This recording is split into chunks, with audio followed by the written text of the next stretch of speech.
Warahmatullahi wabarakatuh. Alhamdulillah. Alhamdulillahillazi anzala sakinata fi qulubil mu'minin liyasdadu imanam ma'a imanihim. Walillahi junudus samawati wal ard.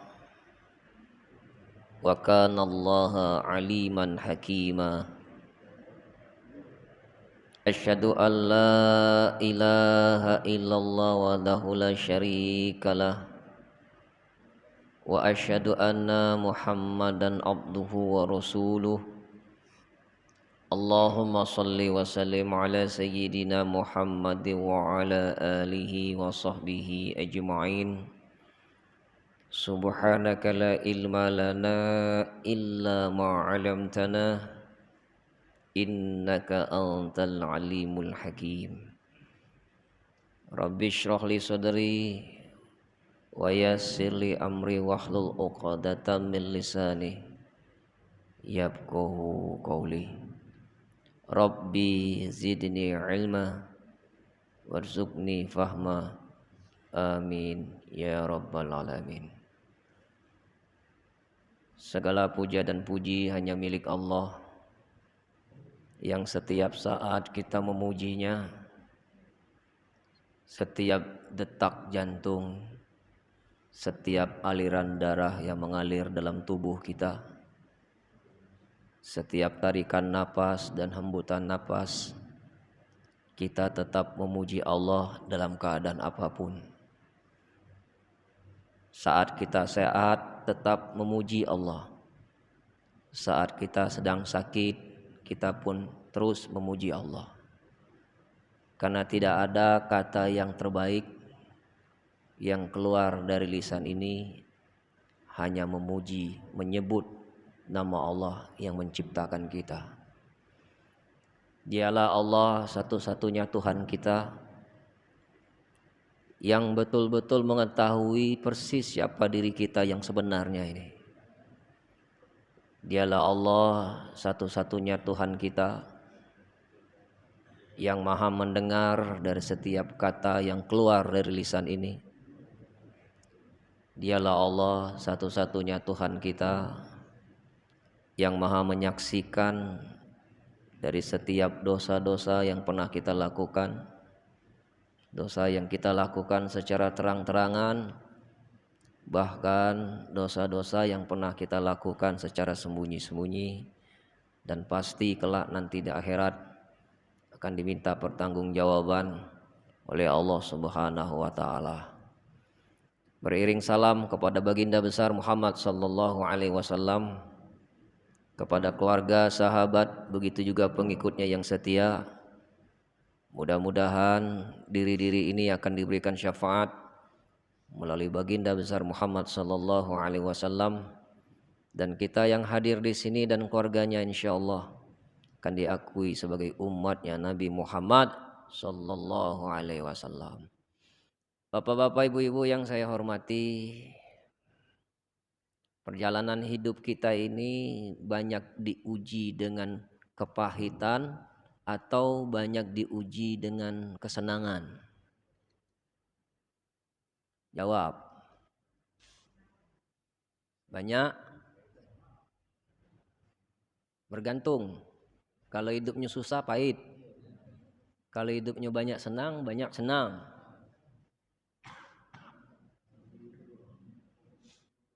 Dan setiap manusia pasti diuji. Dan ujian itu dua. Ujian nikmat, ujian musibah. Mana yang ujian yang lebih berat? Ujian musibah atau ujian nikmat?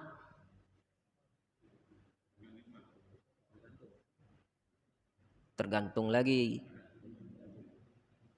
Tapi yang lebih banyak jatuh diuji dengan kenikmatan. Banyak orang diuji dengan nikmat, dia lupa ke Allah. Dan banyak pula ada orang diuji dengan kepahitan, dia makin dekat ke Allah. Tapi kalau disuruh milih, minta diuji dengan nikmat atau musibah? Padahal kita tahu bahwa ujian nikmat itu berat, tapi kalau disuruh milih, mau minta diuji dengan nikmat atau musibah?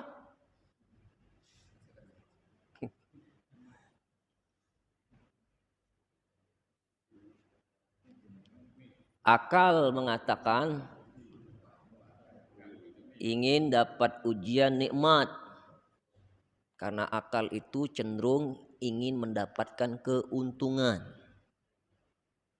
Tapi kalau iman, dia lebih suka diuji dengan musibah.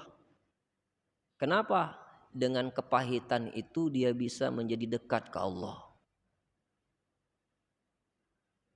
Walanabluwannakum bisyai'in minal khauf wal ju' wa naqsim minal amwali wal anfusi was samarat wa basyiris sabirin. Allah berikan sedikit rasa takut kepadamu. Allah kasih ujian sedikit rasa lapar kepadamu. Allah kasih ujian sedikit tentang harta, nyawa, buah-buahan.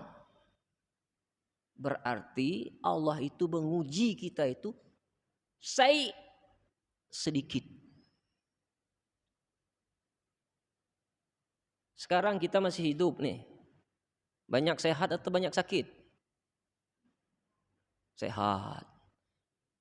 Berarti sakitnya sedikit.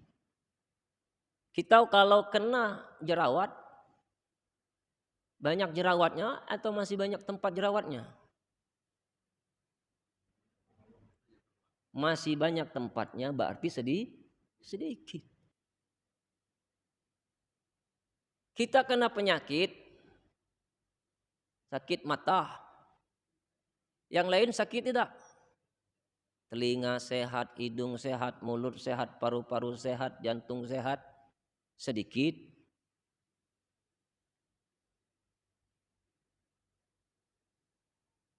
Nah, bagaimana supaya kita ini menghadapi ujian bala yang Allah berikan kepada kita itu, kita bisa merasakan keringanan. Kalau nanti suatu saat Allah uji kita dengan musibah besar. Musibah yang terbesar itu menurut akal kematian. Katakanlah kita kehilangan seseorang yang kita cintai. Mungkin itu suami kita, anak kita, mungkin istri kita. Terasa berat kita kalau tidak memiliki ilmu untuk menyikapi itu masalah. Murid yang tidak bisa naik kelas bukan salah karena soalnya, tapi karena murid itu salah menjawab. Begitu juga manusia, ketika manusia itu diuji dengan masalah, jangan salahkan masalah yang datang. Karena kita tidak bisa menyikapi masalah itu dengan benar. Ada orang yang dihadapkan masalah yang sama. Si A menghadapi masalah ini dengan tenang-tenang saja. Si B menghadapi masalah yang sama, hatinya gelisah, gerasak gerusuk. Si C ini dikasih musibah, dikasih ujian yang sama, cuek. Masalah yang sama, tapi cara mereka menyikapi masalah berbeda. Apa yang membedakan mereka sehingga mereka menyikapinya berbeda-beda? Salah satunya adalah ilmu dan keimanan. Kenapa bapak rumahnya terbakar tenang-tenang saja? Kenapa bapak rumahnya terbakar gasak gerusuk susah? Kenapa bapak ketika rumahnya terbakar cuek-cuek saja? Inilah terbelakangnya lah yang mempengaruhi bagaimana dia bisa menyikapi itu semua.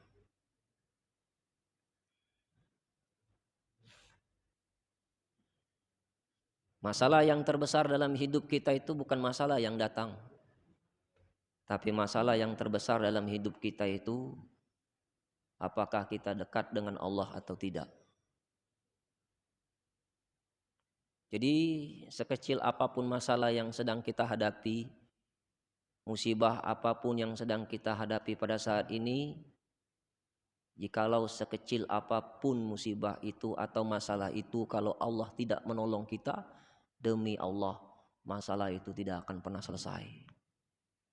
Sebaliknya, sebesar apapun masalah, sebesar apapun musibah yang sedang kita hadapi, jikalau Allah itu menolong kita, pasti masalah itu selesai.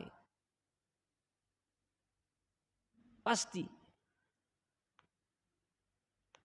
Lalu apa sikap kita agar kita bisa merasakan ringannya ujian bala yang Allah berikan kepada kita? Yang pertama, kita harus meyakini bahwa musibah itu tidak akan terjadi tanpa seizin Allah. Ma asobah min musibatin illa biiznillah. Tidak ada musibah yang menimpa pada dirimu itu terjadi tanpa seizin Allah. Wa may yu'min billahi yahdi qalbah. Barang siapa yang beriman, yakin kepada Allah sepenuhnya, maka Allah akan memberikan petunjuk kepada hatinya. Jadi kalau kita sedang ditimpa musibah, hati harus langsung ingat kepada Allah bahwa ini semua terjadi atas izin Allah.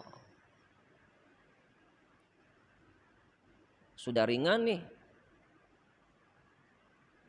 Kalau kita marah dengan keadaan, marah dengan masalah, marah turunnya bala, berarti kita marah dengan takdir Allah.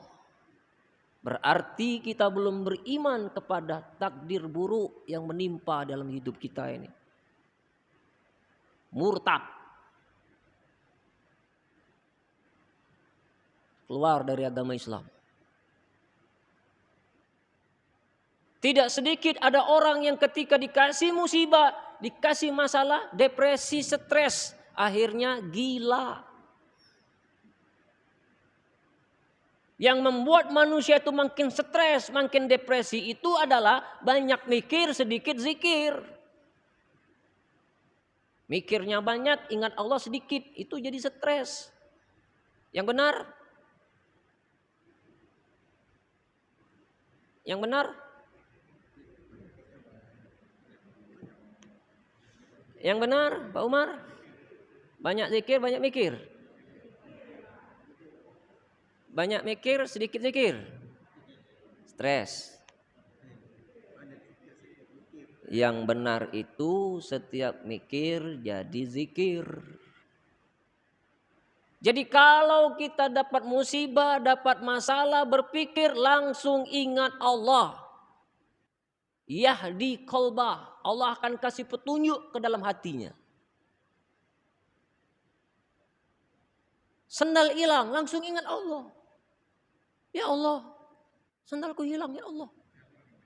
Misal. Jangan nuduh orang dulu kita, langsung ingat Allah dulu. Dalam hati mengatakan, ya Allah engkau tahu di mana keberadaan sandalku. Tidak mungkin kau tidak tahu. Allah tunjukkan. Diputarnya kepala kita ke belakang. Wah itu dia. Jadi jangan dulu langsung nuduh orang. Sandal hilang, nuduh orang nambah dosa pula kita. Dompet kita kecopetan. Langsung ingat Allah. Langsung ingat Allah, langsung ngoreksi diri, langsung tobat. Ya Allah, kenapa dompetku hilang ya Allah? Oh, rupanya jarang sedekah. Duit tuh panas. 500.000 tidak pernah pecah-pecah. Disimpan tempat yang nyelip-nyelip nih. takut ketahuan istri. Ada bu yang cek itu. Akhirnya hilang juga. Toko STNK-nya hilang, SIM-nya hilang, KTP-nya hilang, mumet palanya. Kenapa? Dia selalu mikirin dompet daripada mikirin Allah. Allah benci sama makhluk yang fokus kepada benda, lupa ke Allah. Dikit-dikit pegang dompet, dikit-dikit pegang dompet. Dihilangkan oleh Allah tuh dompet. Biar tidak mikirin dompet lagi. HP hilang, langsung ingat Allah. Kenapa HP ini hilang? Karena kayaknya HP ini lebih prioritas dalam pikirannya daripada memprioritaskan Allah. Akhirnya HP-nya hilang. Maka kalau beli HP itu tidak usah mahal-mahal. Makin mahal makin menderita. Beli sepatu juga jangan yang mahal-mahal. Makin mahal makin menderita. Kita kalau pakai sepatu harga 5 juta, kita sholat di masjid, husuk tak kira-kira? Woi pemaling tuh matonya juara, tahu tuh sepatu tuh mahal. Walaupun gayanya jadul tapi tahu tuh sepatu mahal. Kita sholat sepatu mahal, pikiran kita ke Allah atau ke sepatu? Sepatu. Manusia awam sepatu.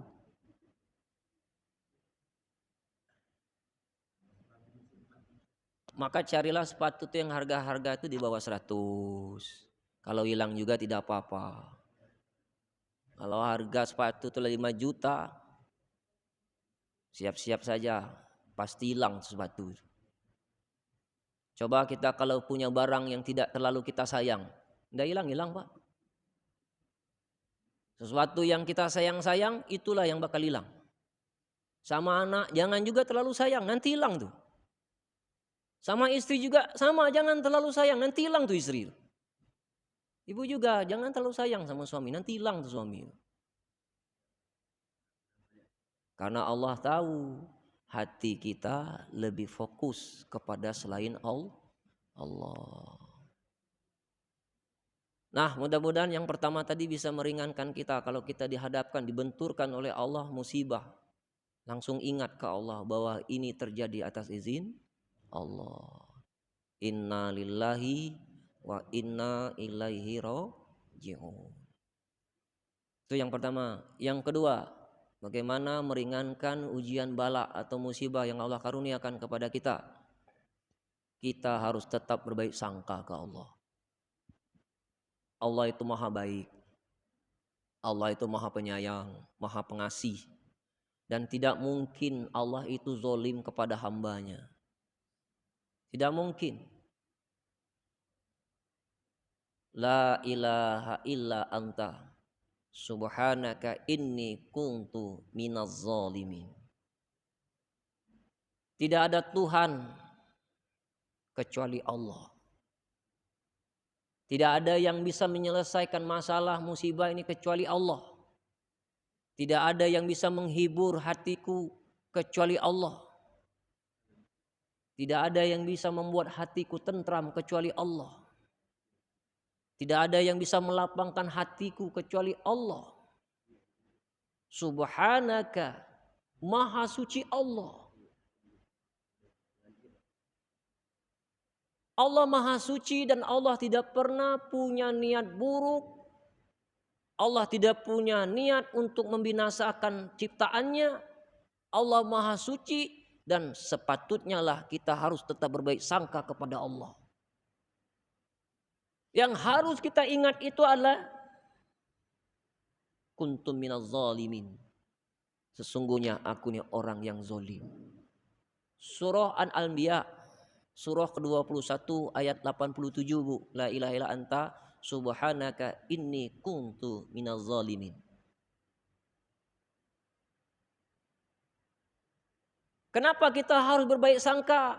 Karena di balik musibah itu ada kebaikan yang besar yang Allah sedang rencanakan untuk kita. Wa asa an takrahu syai'an wa huwa khairul lakum wa asa an tuhibbu syai'an wa huwa syarrul lakum Wallahu ya'lamu wa antum la ta'lamun. Boleh jadi kamu tidak menyukai sesuatu tetapi baik menurut Allah. Boleh jadi kamu menyukai sesuatu tetapi itu buruk menurut Allah. Allah yang maha tahu, kita tidak tahu apa-apa. Jadi Allah yang lebih tahu, jadi kita tidak boleh sok tahu. Tidak boleh kita mengatakan, ya Allah, kenapa musibah ini engkau timpahkan kepada aku? Bukankah banyak nih hamba-hambamu yang di luar sana yang harus engkau berikan musibah seperti saya? Tidak boleh. Kenapa tidak Fulan bin Fulan saja ya Allah yang kau berikan musibah yang jarang sholat? Tidak boleh. Tidakkah engkau saksikan ya Allah aku tiap hari sholat kepadamu. Tiap hari aku berzikir kepadamu. Tiap hari aku membaca Al-Quran. Kenapa musibah ini kau timpahkan kepada aku? Tidak boleh seperti itu. Itu menandakan bahwa kita tidak menerima kenyataan. Berarti kita telah ingkar kepada Allah. Nah, orang yang selalu berbaik sangka itu hatinya akan tenang. Sudahlah, jangan terlalu fokus kepada masalah. Mikirkan masalah tidak akan selesai kita. Habis masalah ini datang masalah baru lagi. Habis masalah ini datang lagi masalah baru lagi. Begitulah hidup di dunia ini. Selesai masalah itu setelah mulut disempal dengan tanah. Wassalam. Baru habis cerita. Selagi masih hidup, masalah tidak akan pernah habis. Yang harus kita upgrade dalam hidup ini adalah ketakwaan kita dan keimanan kita kepada Allah, sehingga kita memiliki keterampilan untuk menyikapi itu masalah. Itu yang kedua. Yang ketiga, bagaimana agar kita bisa merasakan ringan ujian yang bala Allah berikan kepada kita. Yang ketiga adalah sabar dan ridho. Wasta'inu bisobri wassalah. Jadikanlah sabar dan solat sebagai penolong. Jadi dituntut sabar dulu atau solat dulu? Dituntut sabar dulu. Sudah sabar, solat. Sudah solat baru timbul rasa ridho. Tidak boleh kita dapat masalah kucuk ambil wudhu langsung sholat. Tidak akan khusyuk. Tenangkan dulu hati, duduk dulu, ambil napas dulu. Sudah tenang, darah sudah normal, napas sudah teratur, barulah ambil air wudhu. Sholat sambil mengharap pertolongan Allah. Mudah-mudahan setelah sholat itu hati jadi tenang. Nah, kenapa kita harus sabar dan ridho? Apa janji Allah? Innallaha ma'as-sabirin. Allah bersama dengan orang-orang yang sabar. Sabar itu ada 3 tempatnya. Yang pertama, sabar ketika kita menerima musibah. Kedua, sabar ketika kita menjalankan ketakwaan kepada Allah. Yang ketiga, sabar ketika kita mendapatkan nikmat. Maka di dalam hadis kursi mengatakan, innallaha ta'ala iza ahabba qauman talahum faman radiya